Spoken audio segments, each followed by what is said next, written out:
سیدنا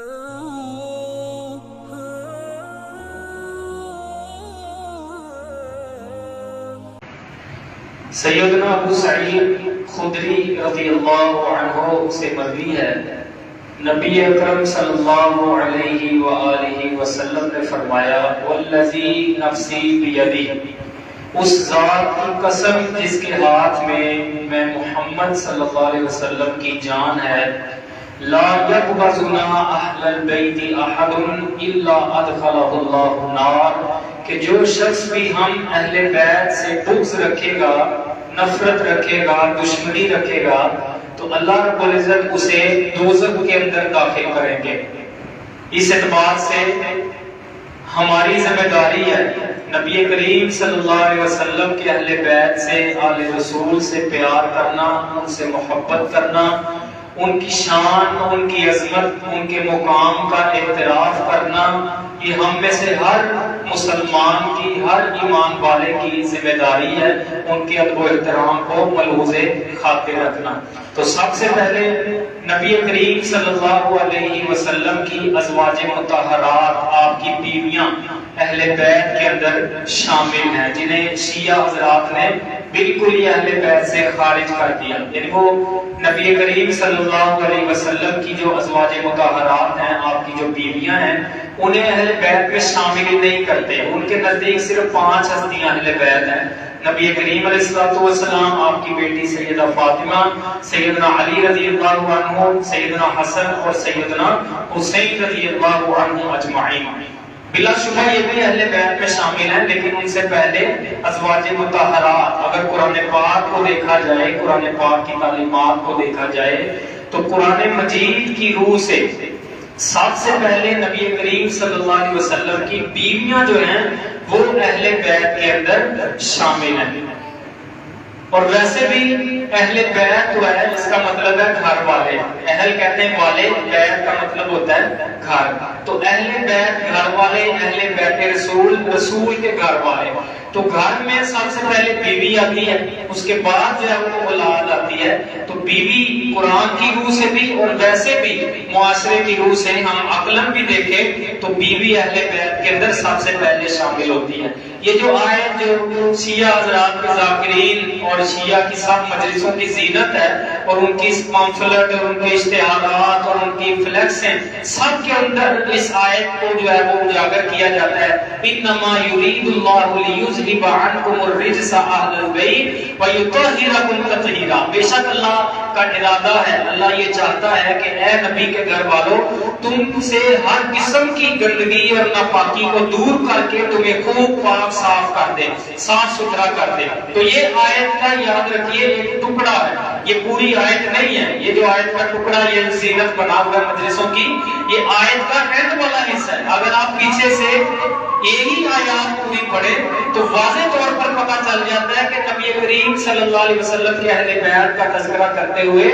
اللہ رب العزت کی مراد سب سے پہلے آپ کی بیوی ہے۔ دیکھیں بات کہاں سے شروع ہو رہی ہے، سورۃ الاحزاب کی آیت نمبر 32 اور 33 ہے۔ اللہ بات شروع کر رہے ہیں، یا نساء النبی، اے نبی کی بیویوں، نساء کہتے ہیں عورتوں کو، اور نبی کی بیویوں سے بات شروع ہو رہی ہے کہ اے نبی کی بیویوں،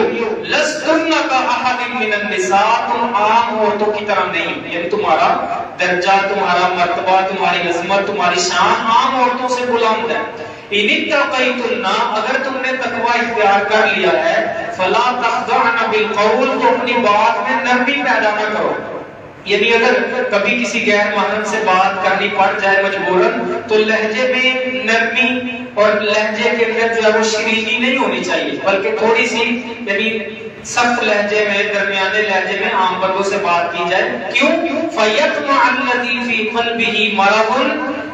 جس کے دل میں مرض ہے، بیماری ہے، وہ طمع کر بیٹھے گا، یعنی مائل ہوگا، کیونکہ عورت کی آواز کے اندر بھی اللہ تعالیٰ نے ایک کشش رکھی ہے۔ تو اس لیے اللہ نے خاص طور پر نبی علیہ السلام کی بیویوں کو تعلیم کی کہ اگر کبھی کسی غیر محرم سے بات کرنی پڑے تو اپنی آواز میں ذرا سختی والا تھوڑا سا، یعنی یہ نہیں کہ یعنی اخلاقاً بگڑ جائیں، یعنی نرمی نہ ہو، یعنی شیرینی نہ ہو، آواز میں ذرا درمیانے طریقے سے بات کریں۔ وَقُلْنَا قَوْلًا مَعْرُوفًا، اور بات کرو معروف طریقے سے، یعنی برے اخلاق پر بھی نہیں اترنا اور آواز میں نرمی اور شیرینی بھی نہیں ہونی چاہیے. تو یہ نبی علیہ السلام کی بیویوں کو اور ساتھ عام عورتوں کو بھی، کیونکہ نبی علیہ السلام کی جو ازواج ہیں وہ ہماری عورتوں کے لیے بھی آئیڈیل ہے. تو جو نبی علیہ السلام کے ازواج کو اللہ نے تعلیم دی، ہماری عورتوں کو بھی ان کے نقش قدم پر چلنا چاہیے کہ اگر کبھی کسی غیر محرم سے، کزنوں سے یا بہنوئیوں سے اس طرح یا غیر محرم سے کوئی دروازے پہ آ جاتا ہے گھر میں مرد نہیں، تو یہ نہ ہو کہ بالکل میٹھے انداز میں نرمی سے بات کرے تاکہ وہ جو باہر ہے اس کے دل میں طمع پیدا ہو، وہ مائل ہو. یہ درمیانے درجے سے اللہ نے تعلیم دی کہ بات کریں. وَقَرْنَ فِي بُيُوتِكُنَّ، اور اپنے گھروں میں قرار پکڑو. وَلَا تَبَرَّجْنَ تَبَرُّجَ الْجَاهِلِيَّةِ الْأُولَىٰ، اور جس طرح عورتیں جاہلیت میں بناؤ سنگار کر کے گھروں سے نکلتی تھی ایسے نہ کرو. وَأَقِمْنَ الصَّلَاةَ، اور نماز کی پابندی کرو. وَآتِينَ الزَّكَاةَ، زکات ادا کرو. وَأَطِيعْنَ اللَّهَ وَرَسُولَهُ، اور اللہ اور اس کے رسول کی اطاعت کرو. آگے یہ ٹکڑا انما یرید اللہ لیذہب عنکم الرجس اہل البیت، بے شک اللہ کا ارادہ ہے کہ اے نبی کے گھر والوں تم سے ہر قسم کی گندگی اور ناپاکی کو دور کر دے. وَیُطَہِّرَکُمْ تَطْہِیرًا، تمہیں خوب پاک صاف کر دے، صاف ستھرا کر دے. تو واضح طور پر قرآن پر ایمان رکھنے والوں کو پتہ چل رہا ہے کہ یہ اہل بیت کی جہاں پر قرآن میں بات ہو رہی ہے، نبی کی بیویوں سے اللہ تعالیٰ نے بات شروع کی ہے. تو سب سے پہلے اگر قرآن پر ہمارا ایمان ہے تو نبی پاک علیہ السلام کی بیویاں، آپ کی ازواج مطہرات، یہ اہل بیت کے اندر شامل ہیں. اور ایک اور مقام قرآن مجید کا آپ کے سامنے رکھتا ہوں کہ اللہ رب العزت نے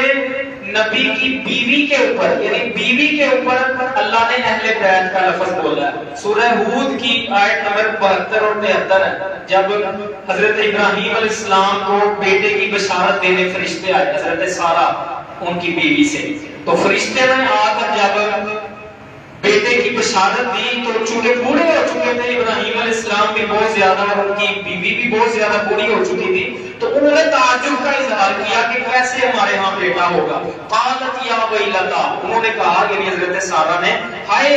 افسوس، اعلد وانا عجوز، کیا میں بچہ دے گی، میں تو بوڑھی ہوں. وہذا بعلی شیخا، اور یہ میرا مرد بھی جو ہے وہ بہت بوڑھا ہو چکا ہے. ان ھذا لشیء عجیب، بے شک یہ تو بڑی عجیب بات ہے. قالوا اتعجبین من امر اللہ، انہوں نے کہا یعنی فرشتوں نے کہ کیا تم اللہ کے حکم پر تعجب کرتی ہو. رحمت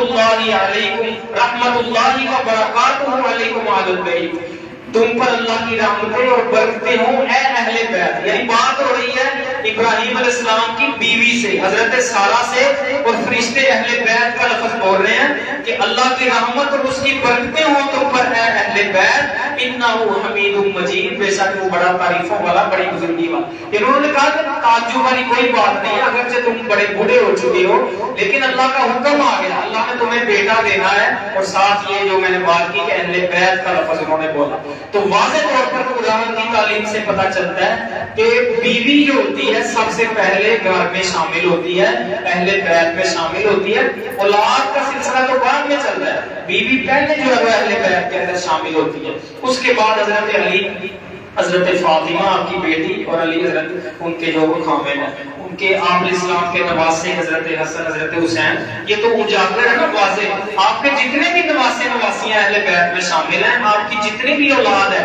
حضرت فاطمہ کے علاوہ تینوں بیٹیاں، آپ کا بیٹا ابراہیم علیہ السلام وہ بھی اہل بیت کے اندر شامل ہیں. آپ کی تمام اولاد، آپ کی تمام بیویاں، آپ کے نواسے، آپ کی نواسیاں، اور ایک راجے قول کے مطابق آپ کے چچا اور آپ کی پھوپھیاں، یہ بھی جو ہے وہ اہل بیت کے اندر شامل ہیں. یہ حضرت سیدہ عائشہ رضی اللہ عنہ، حضرت ام سلمہ رضی اللہ عنہ سے مروی ہے، حضرت عمر بن ابو سلمہ سے مروی ہے، حضرت واصلہ بن اسقع اس حدیث کے راوی سب سے مروی ہے. یہ حدیث ہے جب وہ نجران کا وفد عیسائیوں کا آپ کے پاس آیا عیسائیت پر آپ سے مناظرہ کرنے کے لیے، 10 ہجری یعنی آپ کا تقریباً آخری سال تھا، تو نجران سے کچھ عیسائی علماء آپ سے عیسائیت پر مناظرہ کرنے آئے تھے، مباحثہ کرنے آئے تھے کہ عیسائیت حق پہ ہے یا اسلام، یعنی نبی علیہ السلام جو تعلیمات لے کر آئے. تو وہ جب آئے آپ علیہ السلام نے انہیں دلائل دیے، اللہ کی وحی کے مطابق آپ نے انہیں گائیڈ کیا، لیکن انہوں نے نہیں مانا. پھر اللہ رب العزت نے وحی کی کہ اے نبی یہ دلائل سے نہیں مان رہے تو آپ ان سے مباہلہ کریں. مباہلہ ہوتا ہے کہ آپ اپنے گھر والوں کو بلائیں. قل تعالوا ندعو ابناءنا وابناءکم ونساءنا ونساءکم وانفسنا وانفسکم ثم نبتہل فنجعل لعنت اللہ علی الکاذبین. یعنی مباہلہ یہ ہوتا ہے کہ جب کوئی دلائل سے نہ مانے, واضح دلائل پر بھی آمادہ نہ ہو تو پھر لعنت کی جاتی ہے. گھر والوں کو بلا کر کہا جاتا ہے کہ ہم اپنے والے گھر والے لاتے ہیں, تم اپنے گھر والے لاؤ, ہم ایک میدان میں جمع ہو کر جھوٹوں پر لعنت ڈالتے ہیں کہ جو جھوٹا ہے ہم میں سے اس پر اللہ کی لعنت ہو. تو نبی کریم علیہ السلام پر جب اللہ نے یہ آیت نازل کی, وہ جو عیسائی نہیں مان رہے تھے نجران کے, تو آپ علیہ السلام نے پھر انہیں کہا کہ اللہ کی آیت آئی ہے, لاؤ تم اپنے گھر والوں کو, میں اپنے گھر والوں کو لے کے آتا ہوں اور ہم میں سے جو جھوٹا ہے اس پر لعنت ڈالتے ہیں میدان میں. تو نبی کریم صلی اللہ علیہ وسلم نے حضرت علی کو بلایا, حضرت فاطمہ کو بلایا, حضرت حسن حسین کو بلایا اور خود آپ علیہ السلام آئے. پھر بعد میں وہ عیسائیوں نے دیکھا کہ یہ اتنی خوبصورت ہستیاں, یعنی ان کے چہروں سے اللہ رب العزت کی طرف سے چار نبی علیہ السلام پوری کائنات کے سردار ہیں, دونوں جہانوں کے سردار ہیں, آپ کے اہل بیت جو ہیں وہ بڑی عظمت و شان رکھتے ہیں. اللہ کی طرف سے ان کی شخصیات میں ایک روح تھا, ایک نور تھا. تو وہ عیسائیوں نے جب سیدہ فاطمہ, سیدنا علی اور حسن حسین اور آپ علیہ السلام کو میدان میں آتے ہوئے دیکھا, انہوں نے کہا کہ یہ تو بالکل اپنے گھر والوں کو لے آیا, اگر یہ سچا نبی ہوا اور ہم نے اس سے مباہلہ کر لیا تو ہماری نسلیں ختم ہو جائیں گی, ہم تباہ و برباد ہو جائیں گے. اور یہ وہ شخصیات ہیں, یہ وہ ہستیاں ہیں جو دیکھنے میں ہمیں نظر آ رہی ہیں کہ اگر انہوں نے اللہ سے التجا کر دی کہ پہاڑوں کو سرکا دے تو یہ اللہ پہاڑوں کو بھی سرکا دے گا ان کے کہنے پر. اس لیے وہ ڈر گئے, پھر انہوں نے مباہلہ نہیں کیا بلکہ وہ صلح کر کے چلے گئے. تو بہرحال یہ آیت جب نازل ہوئی, اللہ کے رسول صلی اللہ علیہ وسلم نے سیدہ فاطمہ, سیدنا علی, حسن حسین کو بلایا اور فرمایا اللہم ہؤلاء اہل بیتی و خاصتی, اے اللہ یہ بھی میرے اہل بیت اور میرے خاص لوگ ہیں, فاذھب عنہم الرجس وطہرہم تطہیرا, بس ان سے بھی ناپاکی کو, گندگی کو دور کر دے اور انہیں پاک, صاف اور ستھرا کر دے. تو نبی علیہ السلام کی ازواج مطہرات اور نبی علیہ السلام کی بیٹی خاص طور پر سیدہ فاطمہ, آپ کی دیگر بیٹیاں بھی, لیکن چونکہ یہ 5 ہستیوں پر زیادہ بات ہوتی ہے اس لیے ان کو ہی اجاگر کیا جاتا ہے. باقی مطلق طور پر آپ کی دیگر تینوں بیٹیاں بھی, آپ علیہ السلام کے دوسرے جو بیٹے تھے وہ بھی, آپ علیہ السلام کی تمام نواسے نواسیاں, اور حضرت علی کے تقریباً 18 بیٹے تھے. حضرت فاطمہ کی موجودگی میں تو شادی نہیں کی, لیکن جب وہ فوت ہوئی بعد میں انہوں نے اور شادیاں بھی کی ہیں, تو ان سے تقریباً 18 بیٹے تھے, بیٹیاں بھی ہوں گی, تو یہ کافی اولاد تھی حضرت علی کی. تو آپ علیہ السلام کی جتنے بھی نواسے نواسیاں ہیں وہ سب جو ہے وہ اہل بیت کے اندر شامل ہیں. آپ کی بیٹیوں سے آپ کے جو ہے وہ جتنی بھی اولاد آگے ہوئی وہ سب اہل بیت میں شامل ہیں. تو سب سے پہلے ازواج مطہرات کی فضیلت اور ان کی عظمت یہ ہے کہ اللہ رب العزت نے اس آیت کے تحت انما یرید اللہ لیذھب عنکم الرجس اہل البیت ویطہرکم تطہیرا, اس آیت کے تحت سب سے پہلے ازواج مطہرات کو اللہ رب العزت نے یہ عظمت, یہ فضیلت بخشی کہ انہیں ہر قسم کے ناپاک افعال سے, ناپاک کردار سے اللہ تعالیٰ نے انہیں پاک کر دیا, صاف ستھرا کر دیا. دوسرے نمبر پر اللہ تعالیٰ نے انہیں یہ عظمت دی, یہ فضیلت دی کہ پوری امت کے لیے قیامت تک جتنے لوگ آئیں گے نبی علیہ السلام کی امت میں, سب کی مائیں قرار دے دیا نبی علیہ السلام کی ازواج کو. فرمایا النبی اولی بالمؤمنین من انفسہم, یہ نبی صلی اللہ علیہ وسلم تمام ایمان والوں پر ان کی جانوں سے بڑھ کر حق رکھتے ہیں. وازواجہ امہاتہم, اور یہ ساری نبی علیہ السلام کی ازواج, آپ کی بیویاں, یہ آپ علیہ السلام کی امت کی مائیں ہیں. چونکہ آپ علیہ السلام کی امت کی مائیں قرار دے دیا, اس لیے اللہ تعالیٰ نے آپ کی وفات کے بعد آپ کی ازواج مطہرات سے نکاح بھی حرام کر دیا. چونکہ ہوتا ہے نا, مرد فوت ہو جاتا ہے, خاوند تو 4 مہینے 10 دن عدت گزارنے کے بعد عورت آگے شادی کر سکتی ہے, لیکن چونکہ نبی علیہ السلام کی ازواج کا مقام بڑا بلند تھا, عظمت بڑی بلند تھی, اللہ نے انہیں ماؤں کا درجہ دے دیا اور ان سے نکاح کو حرام کر دیا. فرمایا وما کان لکم ان تؤذوا رسول اللہ, تمہارے لیے جائز نہیں کہ تم اللہ کے رسول کو تکلیف دو, ولا ان تنکحوا ازواجہ من بعدہ ابدا, اور نہ یہ جائز ہے تمہارے لیے کہ نبی علیہ السلام کی وفات کے بعد کبھی بھی ان کی ازواج مطہرات سے نکاح کرو. ان ذالکم کان عند اللہ عظیما، بے شک یہ اللہ کے ہاں بڑا عظیم گناہ ہے. تو یہ بھی عظمت ہے. اس کے بعد نبی علیہ السلام کی جو ازواج تھی وہ آخرت کی طلبگار تھی، انہیں دنیا کا ذرا بھی لالچ نہیں تھا،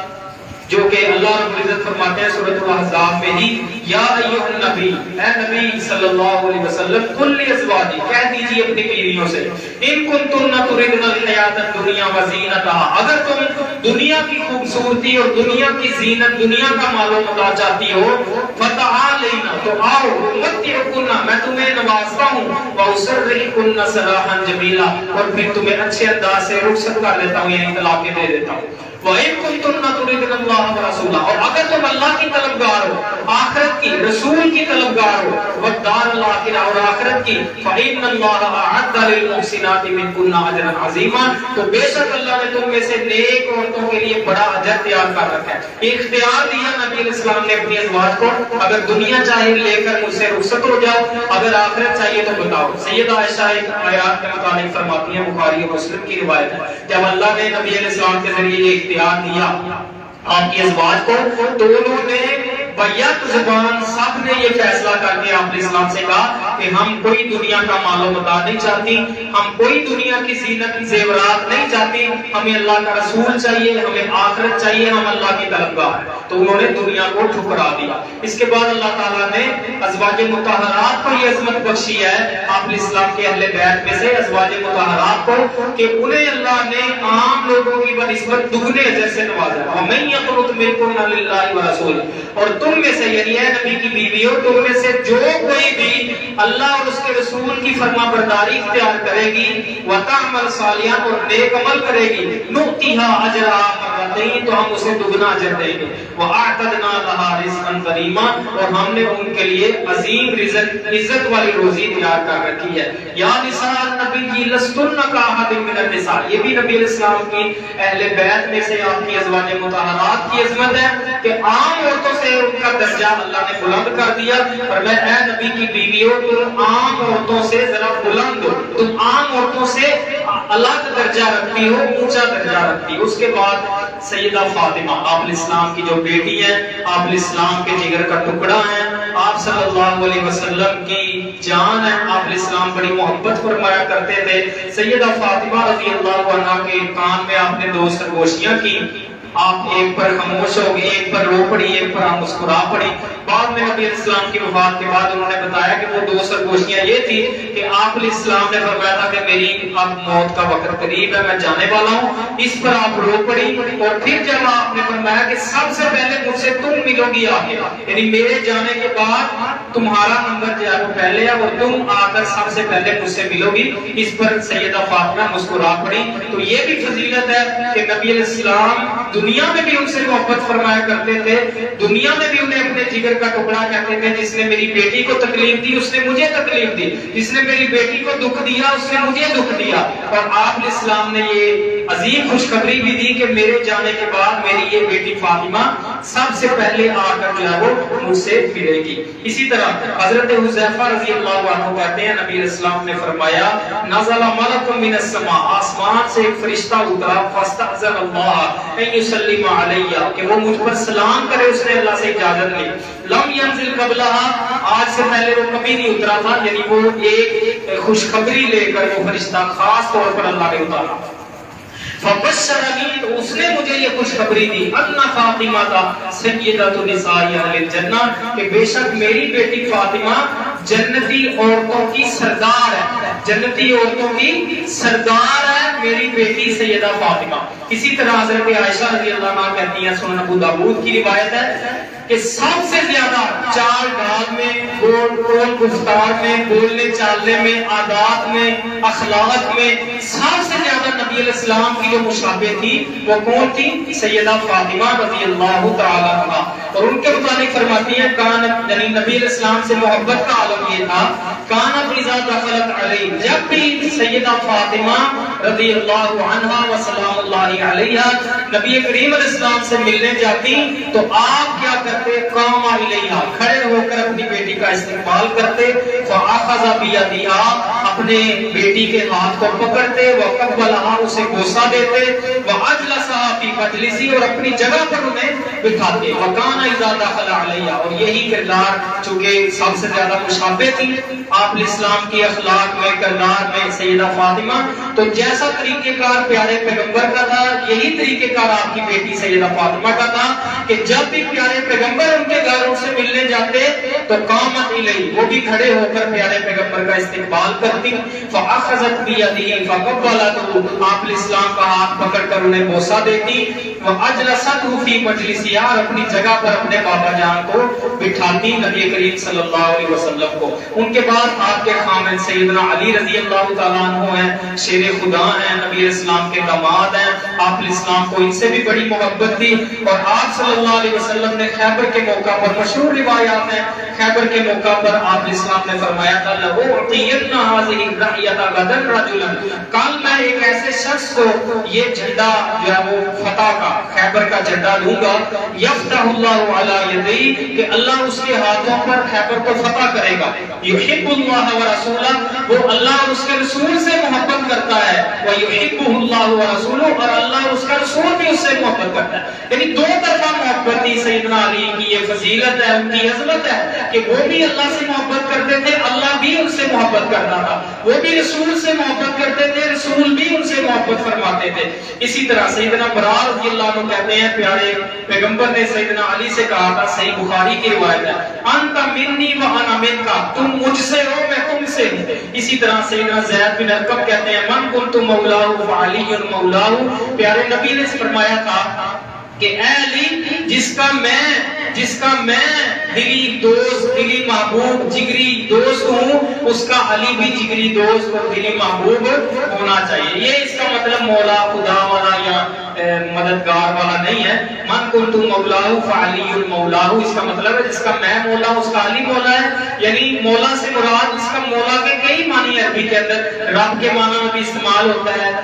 غلام کے معنی میں بھی استعمال ہوتا ہے، دوست کے معنی میں بھی استعمال ہوتا ہے، جس سے محبت ہو اس کے معنی میں بھی استعمال ہوتا ہے۔ تو یہاں پر جو مراد ہے دوست اور دلی محبت کے معنی میں یہاں پر مولا کا لفظ ہے کہ جس کا میں دوست ہوں، جس کا میں دلی محبوب ہوں، اس کا علی رضی اللہ عنہ بھی دلی دوست اور دلی محبوب ہونا چاہیے۔ ابن ماجہ میں روایت ہے، مسند احمد میں ہے، اللہم والی من والاہ وعادی من عاداہ، اللہ جو علی سے محبت کرے، جو علی سے دوستی رکھے، تو بھی اس سے محبت فرما، تو بھی اس سے دوستی کر، وعادی من عاداہ، اور جو علی سے دشمنی رکھے، جو علی سے بغض رکھے، اے اللہ تو بھی اس سے دشمنی رکھ، تو بھی اس سے بغض رکھ۔ اسی طرح نبی علیہ السلام نے فرمایا، امام احمد ابن حنبل کی کتاب فضائل الصحابہ میں یہ روایت حسن سند کے ساتھ موجود ہے، من آذا علی فقد آذانی، جس نے علی کو تکلیف دی اس نے مجھے تکلیف دی۔ اسی طرح آپ علیہ السلام نے حضرت علی سے فرمایا تھا، جامع ترمذی میں، مسلم میں، صحیح مسلم میں یہ روایت ہے، انہ لا یحبک الا مؤمن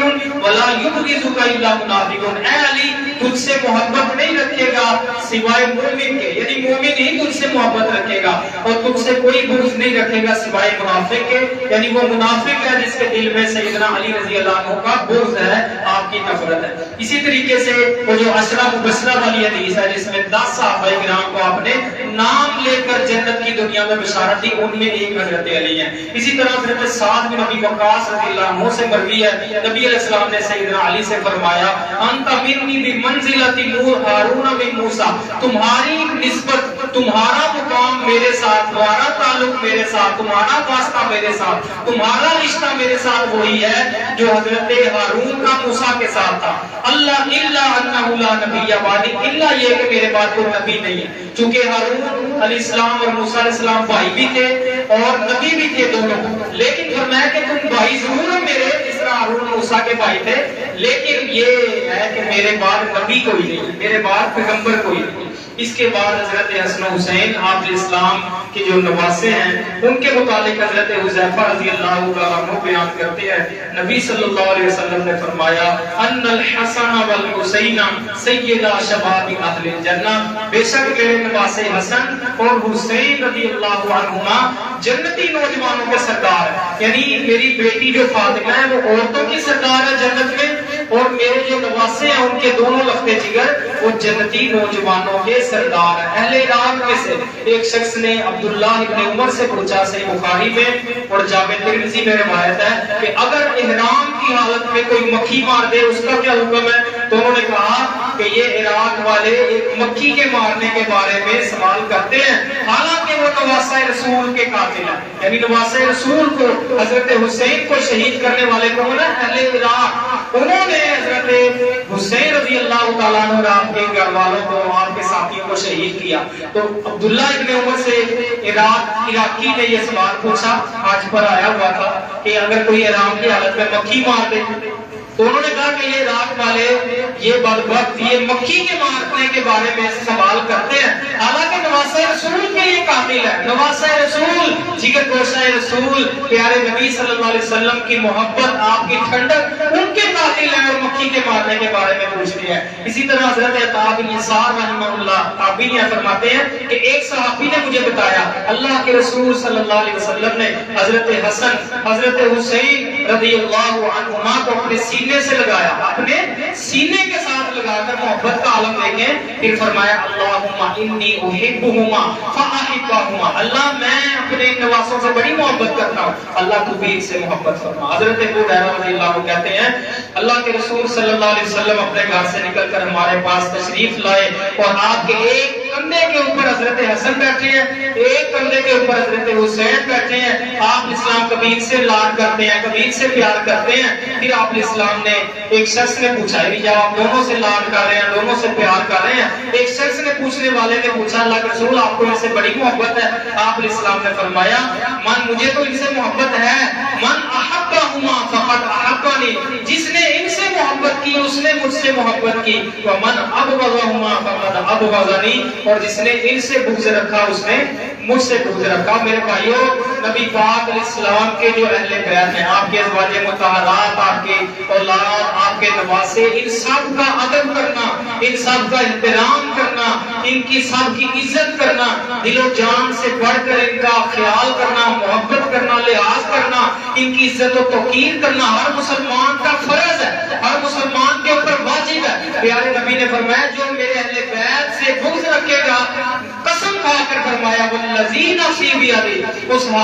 ذات کی قسم جس کے ہاتھ میں میری جان ہے، لا یبغضنا اہل البیت احد الا ادخلہ اللہ النار، ہم اہل بیت سے جو بندہ بغض رکھے گا، نفرت رکھے گا، دشمنی رکھے گا، اللہ اسے دوزخ کا ایندھن بنائے گا، اللہ اسے دوزخ میں داخل کرے گا۔ اور ابن حبان کی صحیح روایت ہے کہ بندہ چاہے مکہ کے اندر فوت ہو، خانہ کعبہ کے اندر روزے کی حالت میں نفل پڑھتے ہوئے فوت ہو، لیکن اس کے دل میں ہم اہل بیت کا بغض ہو، اللہ کی قسم اللہ دوزخ کے اندر داخل کرے گا۔ تو اہل بیت کا ادب کرنا، ان سے محبت کرنا، عزت و توقیر کرنا، یہ ہم سب کی ذمہ داری ہے، ہم سب کے اوپر فرض ہے، ہم سب کے اوپر لازم اور واجب ہے ان سے محبت کرنا، کیونکہ پیارے نبی نے فرمایا جو ان سے محبت کرے گا اس نے مجھ سے محبت کی، اور جو ان سے بغض رکھے گا اس نے مجھ سے بغض رکھا۔ اور اسی طرح آپ اسلام ایک مرتبہ جمعے کا خطبہ ارشاد فرما رہے تھے، یہ بھی مشہور حدیث ہے، حسن و حسین ابھی چھوٹے چھوٹے تھے، تھوڑی لمبی قمیضیں انہوں نے پہنی تھی لال کلر کی، اور وہ اس طرح دوڑے چلے آ رہے تھے، کبھی قمیض اٹک جاتی، گر جاتے، کبھی پھر کھڑے ہو جاتے، تو نبی اسلام نے یہ عالم دیکھ کر خطبہ چھوڑا اور نیچے اترے، جا کر آپ اسلام نے انہیں اٹھایا، پھر آ کر خطبے کے اوپر اٹھائے ہوئے چڑھ گئے اور فرمایا کہ اللہ نے صحیح فرمایا کہ اولاد اور مال انسان کے لیے فتنہ ہے، انسان کے لیے آزمائش ہے، یعنی اولاد کی محبت انسان کے دل میں گھر کر جاتی ہے۔ تو آپ اسلام ان سے بڑی محبت کیا کرتے تھے۔ آخری گزارش یہ ہے کہ آپ اسلام کے دو گروہ ہیں، ایک گروہ ہے کہ جو نبی علیہ السلام کے اہل بیت کی شان بیان کرنے میں وہ حد سے آگے تجاوز کر جاتے ہیں، نبی علیہ السلام سے آگے بڑھا دیتے ہیں، بلکہ اللہ سے بھی اوپر کر دیتے ہیں بعض بات۔ اور ایک گروہ وہ پایا جاتا ہے جو ان کی صحیح شان بھی قبول نہیں کرتا، ان کی جو عظمت قرآن و سنت میں بیان ہوئی ہے اس کو بھی جو ہے وہ صحیح طریقے سے ایکسپٹ نہیں کرتا۔ یہ دونوں گروہ جو ہے وہ غلطی کے اوپر ہے۔ درمیانہ اور اعتدال والا موقف کیا ہے کہ اہل بیت کی عظمت اور شان جو قرآن اور صحیح احادیث سے ثابت ہے ان کو قبول کیا جائے، ایکسپٹ کیا جائے، انہیں اسی درجے کے اوپر رکھا جائے جہاں پر اللہ اور اس کے رسول نے انہیں رکھا ہے، نہ انہیں اس درجے سے زیادہ بڑھا دیا جائے کہ نبی سے بھی اوپر کر دیا، اللہ سے بھی اوپر، اور نہ ان کی شان میں کمی کی جائے، بلکہ ان کی جو مناقب، ان کے فضائل قرآن و سنت میں ثابت ہے اسی طریقے سے بیان کی جائے۔ اللہ ہمیں اس کی توفیق عطا فرمائے، اللہ ہمیں اعتدال میں رہتے ہوئے ہمیشہ اسی معاملے میں نہیں، اہل بیت کی محبت میں نہیں بلکہ تمام معاملات میں اللہ ہمیں اعتدال کا راستہ اپنانے کی توفیق عطا فرمائے، غلو سے اور حد سے گزر جانے سے اللہ تعالیٰ ہمیں محفوظ فرمائے۔ وآخر دعوانا الحمدللہ رب العالمین۔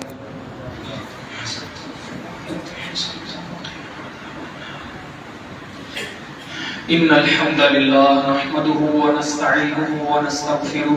ونعوذ بالله من شرور أنفسنا ومن سيئات أعمالنا من يهده الله فلا مضل له ومن يضلل فلا هادي له أشهد أن لا إله إلا الله وحده لا شريك له وأشهد أن محمدا عبده ورسوله أما بعد فإن خير الحديث كتاب الله وخير الهدي هدي محمد صلى الله عليه وسلم وشر الأمور محدثاتها وكل محدثة بدعة وكل بدعة ضلالة وكل ضلالة في النار أعوذ بالله من الشيطان الرجيم إنما يريد الله ليذهب عنكم الرجس أهل البيت وَيُطَهِّرَكُمْ تَطْهِيرًا۔ بے شک اللہ نے یہ ارادہ کیا ہے کہ اے نبی کے گھر والوں تم سے ہر قسم کی گندگی اور ناپاکی کو دور کر دے اور تمہیں خوب پاک صاف اور ستھرا کر دے۔ سبحان ربک رب العزت عما یصفون وسلام علی المرسلین والحمد للہ